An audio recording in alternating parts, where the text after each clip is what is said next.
வணக்கம். இன்னைக்கு ரேக்ஸ் கிச்சனில் டேஸ்டியான கடலைப்பருப்பை யூஸ் பண்ணி நம்ம பூரண கொழுக்கட்டை செய்ய போகிறோம். இந்த கொழுக்கட்டை பண்ணுறதுக்கு நமக்கு என்னென்ன பொருள்லாம் தேவை, இதை எப்படி பண்ணலாங்கிறத வாங்க நம்ம வீடியோக்குள்ளே போய் பார்க்கலாம்.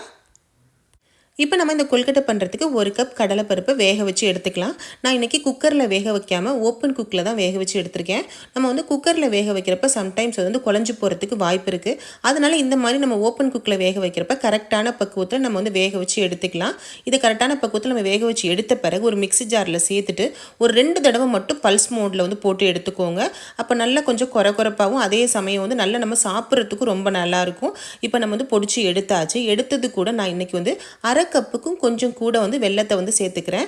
உங்கள்கிட்ட ஒருவேளை மண்ணு தூசெல்லாம் இருக்கிற வெல்லமாக இருந்துச்சு அப்படின்னா நீங்கள் பாகு காய்ச்சி நம்ம சேர்த்துக்கலாம். இது இல்லை அப்படிங்கிற பட்சத்தில் நம்ம டேரெக்டாகவே இதை நம்ம வெல்லத்தை இந்த கடலைப்பருப்பு கூட சேர்த்துட்டு 1/4 கப் அளவுக்கு தேங்காய் துருவலையும் சேர்த்துக்கலாம். இந்த வெல்லம் தேங்காய் துருவல் எல்லாம் உங்களுடைய டேஸ்ட்டுக்கு தகுந்த மாதிரி நீங்கள் மாற்றிக்கோங்க.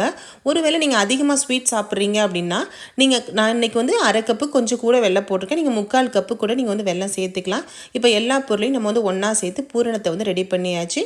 இப்போ கொழுக்கட்டை மாவுக்கானதை நம்ம ரெடி பண்ணிக்கலாம். அதுக்காக 1 கப் அளவுக்கு நான் இன்றைக்கி இடியாப்ப மாவை எடுத்திருக்கேன். மாவு கூட அரை டீஸ்பூன் அளவுக்கு உப்பை சேர்த்து நம்ம கலந்து விட்டுடலாம். இப்போ இந்த மாவை பிசைஞ்சு எடுக்கிறதுக்காக நான் நல்லா தண்ணியை ஒரு 4 கப் தண்ணியை வச்சு நல்லா கொதிக்க வச்சுருக்கேன். எப்போவுமே நம்ம கொழுக்கட்டை செய்கிறப்ப தண்ணி நல்லா கொதித்த தண்ணியை சேர்த்து செய்கிறப்ப தான் நமக்கு கொழுக்கட்டை கரெக்டான பக்குவத்தில் நமக்கு வரும். கொதிக்க வச்ச தண்ணியை இந்த மாதிரி நம்ம சேர்த்துட்டு இதை ஒரு ஃபோர்க்கால் வச்சு லைட்டாக நம்ம கலந்து விட்டுக்கோ. நம்ம டேரெக்டாக கையை வைக்கிறப்போ நல்லா சுட்டுரும். அதனால் ஒரு ஃபோர்க்கை வச்சு நல்லா கலந்து விட்டுட்டு கொஞ்சம் கொஞ்சமாக நம்ம தண்ணியை சேர்த்துக்கலாம். இந்த முழு மாவையும் பிசைஞ்சு எடுக்கிறதுக்கு எனக்கு 1/4 கப் தண்ணி தேவைப்பட்டிருக்கு. உங்களுக்கு பக்குவத்துக்கு தகுந்த மாதிரி நீங்கள் அட்ஜஸ்ட் பண்ணி நீங்கள் ஊற்றிக்கோங்க.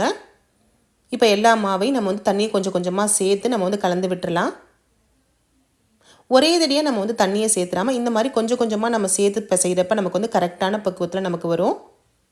ஃபஸ்ட்டு நல்லா இந்த மாதிரி ஃபோர்க்கில் கிளறி விட்டுட்டு ஒரு 2 நிமிஷம் கழித்து நம்ம தண்ணியோ இல்லைனா நெய்யையோ நம்ம கையில் தடவிட்டு நீங்கள் பிசைகிறப்ப நமக்கு கரெக்டான பக்குவத்தில் வரும். இப்போ தண்ணியை சேர்த்தாச்சு. ரொம்பவும் அதிகம் தண்ணி சேர்த்துறாமல் இந்த மாதிரி பக்குவத்தில் தண்ணியை சேர்த்து நல்லா நம்ம கையை வச்சு நல்லா சாஃப்டாக பிசைஞ்சு எடுத்துக்குவோம்.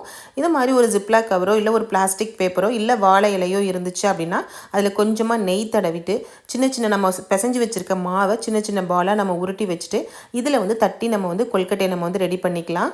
இந்த மாதிரி கொஞ்சமாக நெய்யை தொட்டுட்டு நீங்கள் தட்டினீங்க அப்படின்னா ஈஸியாக உங்களுக்கு தட்டுறதுக்கு வரும். இதில் நம்ம கலந்து வச்ச பூரணத்தை சேர்த்துட்டு இதை நம்ம மடக்கி அப்படியே கொழுக்கட்டையாக ரெடி பண்ணிக்கலாம். 1 டேபிள் ஸ்பூன் அளவுக்கு நான் பூரணத்தை சேர்த்துக்கிறேன்.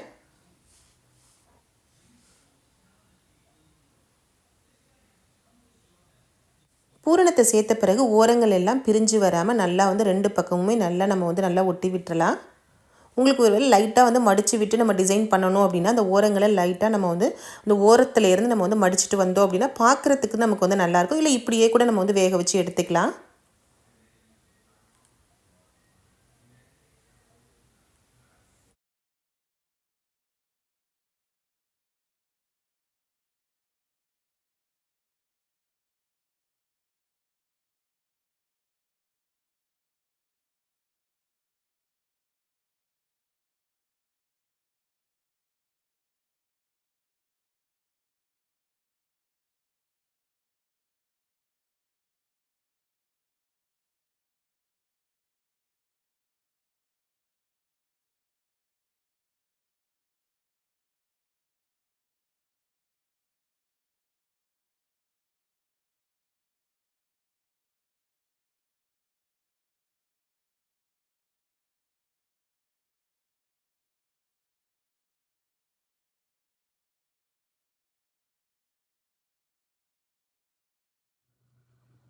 கொழுக்கட்டை நம்ம பிளாஸ்டிக் கவரில் தட்டுறதுக்கு பதிலாக இந்த மாதிரி உங்களுக்கு தெரிஞ்சிச்சு அப்படின்னா இந்த மாதிரி கையில் லைட்டாக எண்ணெயோ இல்லை நெய்யோ தடவிட்டு இந்த மாதிரி செய்கிறப்போ கரெக்டான பக்குவத்தில் நமக்கு வரும். இதில் பூரணத்தை வச்சு நம்ம கொழுக்கட்டையை நம்ம ரெடி பண்ணிக்கலாம்.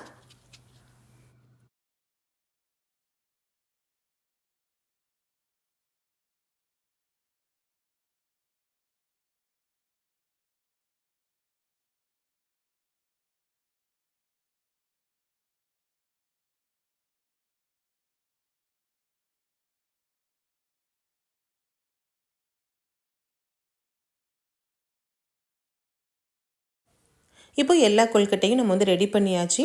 நம்ம அடுப்பில் வந்து இட்லி பானையை வச்சுட்டு அதில் நல்லா தண்ணியை வச்சு கொதிக்க வச்சுருங்க. நல்லா கொதித்த பிறகு நம்ம ரெடி பண்ணி வச்ச கொழுக்கட்டையை அதில் வச்சுட்டு கரெக்டாக ஒரு 5லேருந்து 7 நிமிஷத்துலேயே நல்லா நமக்கு வந்து வெந்து வந்துடும்.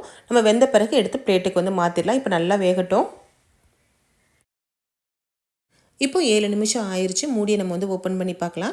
நீங்கள் நல்லா தண்ணியை கொதிக்க வச்சுட்டு நீங்கள் வைக்கிறப்ப அந்த 7 நிமிஷத்தில் வந்து நமக்கு வந்து கரெக்டான அளவில் இருக்கும். பார்க்குறதுக்கே கொழுக்கட்டை நல்லா ஷைனிங்காக இருக்கும். இப்போ சூப்பராக வெந்து ரெடி ஆகிடுச்சு. இதை எடுத்து நம்ம வந்து பிளேட்டுக்கு மாற்றிட்டு சர்வ் பண்ணிடலாம். நம்ம இப்போ சூப்பராக டேஸ்டியான கடலைப்பருப்பு பூரண கொழுக்கட்டை நம்ம ரெடி பண்ணியாச்சு. ஃப்ரெண்ட்ஸ், உங்களுக்கு இந்த வீடியோ பிடிச்சிருந்துச்சுன்னா லைக் பண்ணுங்கள். உங்கள் நண்பர்களுக்கெல்லாம் ஷேர் பண்ணுங்கள். கூடவே நம்ம சேனலை மறக்காமல் சப்ஸ்கிரைப் பண்ணிக்கோங்க. தேங்க்யூ.